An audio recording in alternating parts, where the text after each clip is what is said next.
Now we're going to move on to question 7. Question 7 on version 1 has a cusp or a corner. It is the same thing as question 8 on version 2. Okay, let's see what our function is. It's a piecewise. Let's see, S of t equals, we've got sine of pi over 2 minus t. Sine pi over 2 minus t for t less than pi over 3. Then we've got 1/2 e to the pi over 3 minus t power. And that's for wherever t is greater than or equal to pi over 3. So obviously, and our interval is from 0 to pi over 2. 0 to pi over 2. Now, on a unit circle, this is 0. This is pi over 2. Pi over 3 is right around there. So it is on the interval. Pi over 3 is on the interval from 0 to pi over 2. So we got to check it because it's a danger value. Okay? All right? Well, if we plug pi over 3 in for t here, we got pi over 2 minus pi over 3. Okay, well, let's think about this. We got pi over 2 minus pi over 3. Well, we're going to have to change it. We can't make this subtraction because it's not... because they don't have a common denominator. Now, if you did this in your calculator, everything would work out fine. You'd get the right answer, it would just be in a decimal. But I'm going to convert this anyway. Pi over 2 is the same thing. They have a common denominator of 6. So to turn this 2 into a 6, I have to multiply by 3. If I multiply the bottom by 3, I got to multiply the top by 3. So I got 3 pi over 6 is the same thing as pi over 2. Because 3 over 6 is the same thing as 1 over 2. Minus, to turn this 3 into 6, I got to multiply by 2. If I can multiply the bottom by 2, I got to multiply the top by 2, so 2 pi over 6. Now I have a common denominator. 3 pi minus 2 pi equals pi over 6. So really, when I plug pi over 3 in for t here, pi over 2 minus pi over 3 is pi over 6. So what I really have here is sine of pi over 6. Now, on a unit circle, okay, pi over 6 is right about there. And the coordinates of that point are square root of 3 over 2, comma, 1/2. Sine is the y value, so the answer to that is 1/2. So I know that the answer, when I plug pi over 3 in for t here, the answer is 1/2. Okay? And if you're thinking to yourself, well, how was I supposed to know that? Oh my gosh, how could I do that? You are supposed to know that. That comes from trigonometry. That comes from pre-calculus last year. Okay? All right, now, up here, if I plug in pi over 3 in for t, I've got pi over 3 minus pi over 3. That's 0. E to the 0 power is 1. Anything to the 0 power is 1. So I have 1 times 1/2. That's 1/2. Guess what? I'm continuous. I've got 1/2 from the left, 1/2 from the right. I'm continuous. I can now move on to differentiability, which of course is going to be the pain in the butt because who wants to do the derivatives of those things, especially if you don't know the chain rule. If you do know the chain rule, then this is easy stuff. We're going to erase all this. Erase this. Okay. All right, now I'm going to do the derivative of the top first. Well, we've got, this isn't just sine of t, this is sine of pi over 2 minus t, so I need the chain rule. Derivative of the inside. Well, the derivative of pi over 2 is 0, because pi over 2 is a number, that's a constant, so it's gone. The derivative of negative t is negative 1. So I got negative 1 times the derivative of the outside. The derivative of sine is cosine. Cosine. And you leave the inside unchanged. So I got cosine of pi over 2 minus t. There we go. That's the derivative of this piece right here. Now the derivative of this piece. Chain rule again. The inside is pi over 3 minus t. The derivative of pi over 3 is 0. Okay, so I just need the derivative of minus t. That's negative 1 again. Times the derivative of the outside. Well, the derivative of 1/2 of e, 1/2 times e is 1/2 times e, because the derivative of e to the x is just e to the x.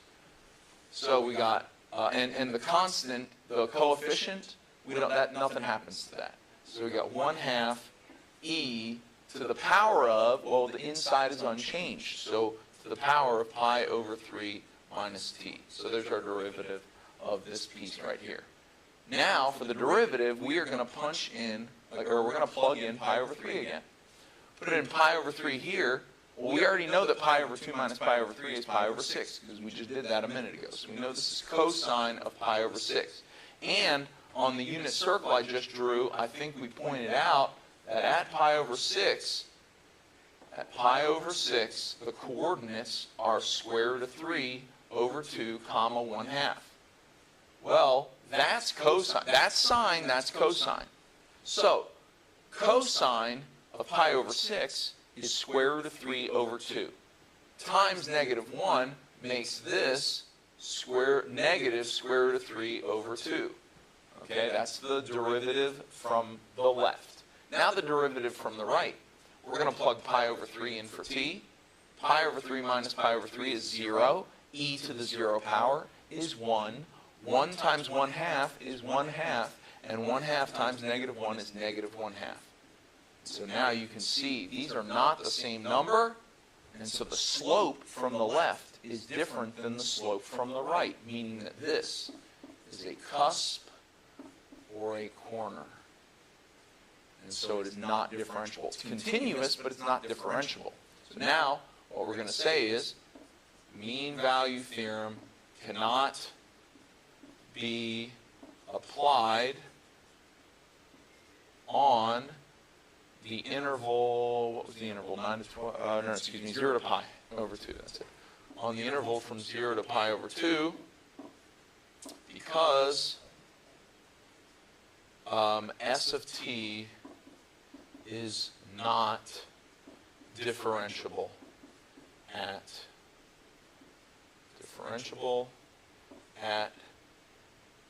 t equals pi over 3. That's right, yeah, pi over 3. Okay?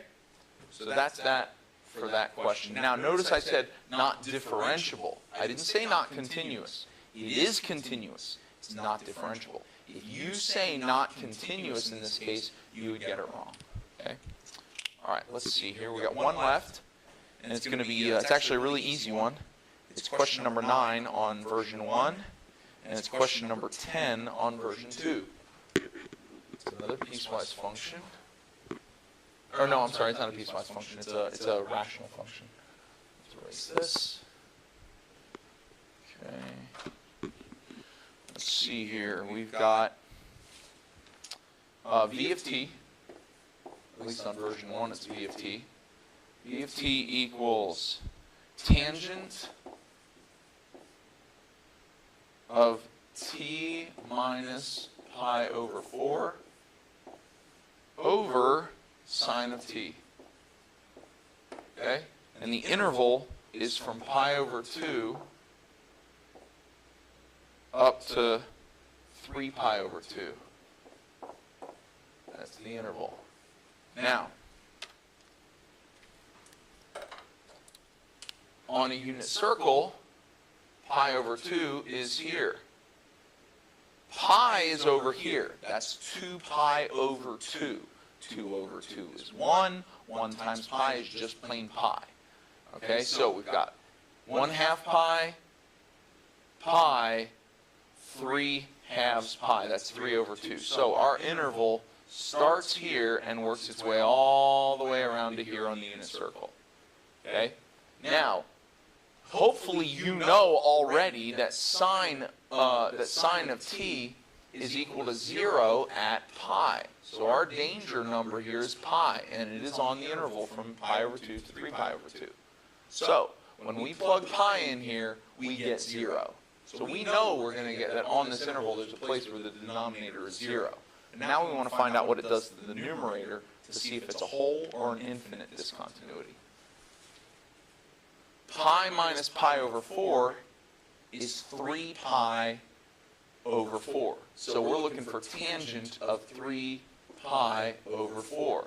Well, 3 pi over 4, if this is 0 here, pi over 4 is halfway here. Pi over 2 is the same thing as 2 pi over 4. And 3 pi over 4 is right there. And the coordinates there are negative square root of 2 over 2, comma, square root of 2 over 2. Those are the coordinates. This is, this is tangent. Tangent means sine over cosine. Sine is square root of 2 over 2 divided by cosine, which is negative square root of 2 over 2. Well, this is the same value, so that, except this one's negative, so the answer to that is negative 1. So what we have here when we plug 3 pi over, or plug pi in here, is we get negative 1. That indicates an asymptote, an infinite discontinuity. So we would write infinite discontinuity, and then we would say that the mean value theorem cannot be applied on the interval from pi over 2 to 3 pi over 2 because v of t is not continuous at t equals pi. And that's it. So those are the 5 questions on this test where the mean value theorem could not be applied, and those are all the conclusions that you should have drawn. Okay? So that's it for now, and I'll also make some videos where I go over the ones that you could apply the mean value theorem. Okay?